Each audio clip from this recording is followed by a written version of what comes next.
ॐ त्र्यम्बकं यजामहे सुगन्धिं पुष्टिवर्धनम् उर्वारुकमिव बन्धनान् मृत्योर्मुक्षीयमामृतात्। ओम नमः शिवाय। हमारे यूट्यूब चैनल में भक्तों आपका हार्दिक स्वागत है। हम जो है आज रुद्राक्ष के विषय में बात करेंगे। पिछले वीडियो में हम आपको बता चुके हैं कि रुद्राक्ष कौन सा रुद्राक्ष किस काम आता है। अब हम आपको बताएंगे कि रुद्राक्ष पहनने के लिए हमें किन किन नियमों का पालन करना चाहिए। यदि हम नियमों का पालन नहीं करते हैं तो हमें कौन सी जो है कठिनाइयों का सामना करना पड़ सकता है। यानी हमें जो है नियमों का पालन करना ही होगा, तभी हम रुद्राक्ष धारण कर सकते हैं, अन्यथा कोई लाभ नहीं है। और वैसे भी जब हम इतने महंगे आभूषण पहन लेते हैं, स्वर्ण है, हीरे हैं, इनको धारण करते हैं और इससे क्या है, हमें खतरा और बढ़ जाता है। अकेले दुकेले कहीं जा रहे हैं तो भी प्रॉब्लम्स होती है, डर ही रहता है। तो क्यों ना हमें रुद्राक्ष धारण करने चाहिए, जिससे कि हमें फ़ायदे भी अधिक हों, हमेशा फ़ायदे ही हों, नुकसान का तो कोई वही नहीं है, अगर हम उन नियमों का पालन करते हैं जो करने चाहिए। जैसे कि सर्वप्रथम हम लेते हैं कि हमें जो है जब भी किसी रुद्राक्ष को लें तो किसी जानकार से लें, ऐसे ही मार्केट से ना खरीद लें। जो इसके विशेषज्ञ हैं, जो इनको सब आपको बता सकते हैं वो कि कौन सा रुद्राक्ष किस में काम आएगा, और सिद्ध किए हुए होते हैं। कोई हवन में या कोई यज्ञ में, कोई अनुष्ठान कोई बड़ा हो रहा हो तो उसमें जो है ये रुद्राक्ष आपको अभिमंत्रित कर दिए जाते हैं, तब दिए जाते हैं। और इनको पहनने का भी एक अच्छा शुभ मुहूर्त होने चाहिए, राहु काल वगैरह ना हो, अच्छी तिथि हो, जैसे सोमवार है, पूर्णिमा है। और ये चीज़ सब जो है किसी जानकार के संरक्षण में ही लेनी चाहिए, जिससे कि वो विधि विधान में सारा बता सकें और समझा सकें कि हमें जो है क्या करना है।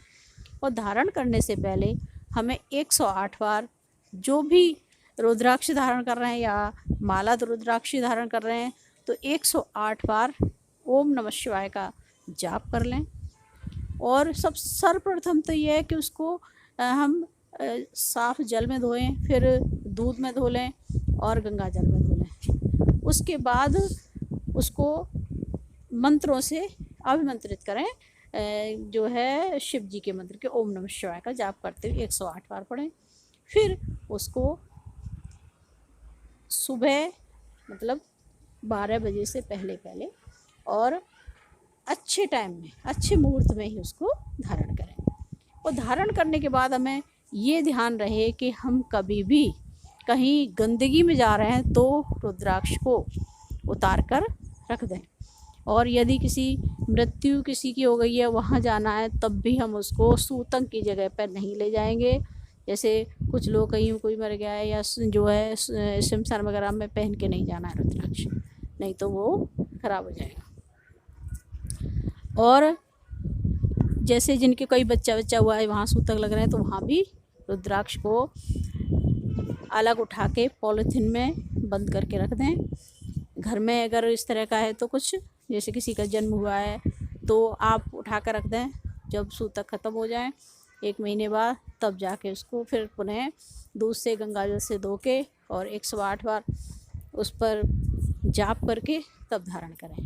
और तीसरा, जब भी आप नहाते हैं तो नहाने के टाइम में उसको उस स्थिति में ना पहने कि आप सर्फ जो है शैम्पू वगैरह से स्नान कर रहे हैं, या जो केमिकल वाले साबुन वाबुन होते हैं, यानी साबुन शैम्पू वगैरह से स्नान करना है, तब आप उस स्थिति में रुद्राक्ष को न पहने, नहीं तो वो ख़राब हो जाएगा।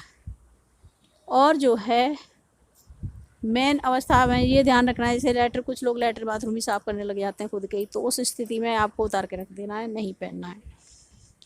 और बाद में पहन सकते हैं। ऐसे ही जब हम अशुद्ध अवस्था में, चाहे वो स्त्री है चाहे पुरुष है कोई भी है, तो उस समय भी रुद्राक्ष को उठा कर रख देना है। जब आप नहा धो के पवित्र हो जाएं तभी रुद्राक्ष को धारण करें। तो इन सावधानियों को रखें। और मेन बात यह है कि जो लोग भी रुद्राक्ष को धारण करते हैं वो कतई मीट मांस न लें, अंडे का भी प्रयोग न करें। यदि आप नहीं छोड़ सकते तो न पहने फिर, क्योंकि वो फिर आपको ज़्यादा नुकसानदायक हो सकता है। लहसुन प्याज का भी होता है, लेकिन लहसुन प्याज को भी एक तरह से तामसी भोजन बताया है कि लेकिन यह है कि लहसुन प्याज आपने खा रहे हो तब तक उठा के रख दो, उसे उतार के रख दो, और उसके बाद में जो है 4-5 घंटे बाद उसको डाल सकते हो। लेकिन जो है मदिरापान या मीट मांस कोई खाना है तो आप उसको धारण न करें तो बेहतर है। अगर अच्छे परिणाम चाहते हैं तो आप इन चीज़ों से दूर रहें, तभी आप उसको धारण कर सकते हैं। तो ये रही आपकी थोड़ी सी सावधानियाँ। अगर हम सावधानी बरतते हैं तो हमें बशर्ते सारे ही रुद्राक्ष बहुत ही अच्छे लाभ प्रदान करते हैं, और जो है उससे हमारी कांति भी बढ़ती है। एक मुखी से लेके 21 मुखी तक भी रुद्राक्ष हैं, और सबका अपना अलग अलग इम्पोर्टेंस है। जैसे 6 मुखी रुद्राक्ष है, वो कैसी भी नेगेटिव ऊर्जा से बचा के रखता है। आंधी भूत प्रेत बाधा किसी प्रकार के यंत्र तंत्र कोई भी उस पर असर नहीं करेंगे जिस व्यक्ति ने 6 मुखी रुद्राक्ष धारण कर रखा है। ऐसे ही अब हम लोगों ने बताया था आपको पिछले उसमें वीडियोज में कि सब रुद्राक्ष अलग अलग अपना इम्पोर्टेंस रखते हैं। तो इस प्रकार से आप ये सब सावधानी रखते हुए रुद्राक्ष पहने और अपनी हिंदू संस्कृति को बढ़ावा भी दें। और मेन है कि आपके उन्नति के लिए वो बहुत ज़्यादा फायदेमंद है, तो इसलिए आपको रुद्राक्ष धारण करना चाहिए। ऋषि मुनि भी जैसे पहले जो है रुद्राक्ष इसीलिए पहनते थे कि जय अकेले कहीं हैं तो कम से कम हमेशा उनकी रक्षा होती थी। कुछ हिंसक जीवों से भी रक्षा रुद्राक्ष के पहनने से होती थी।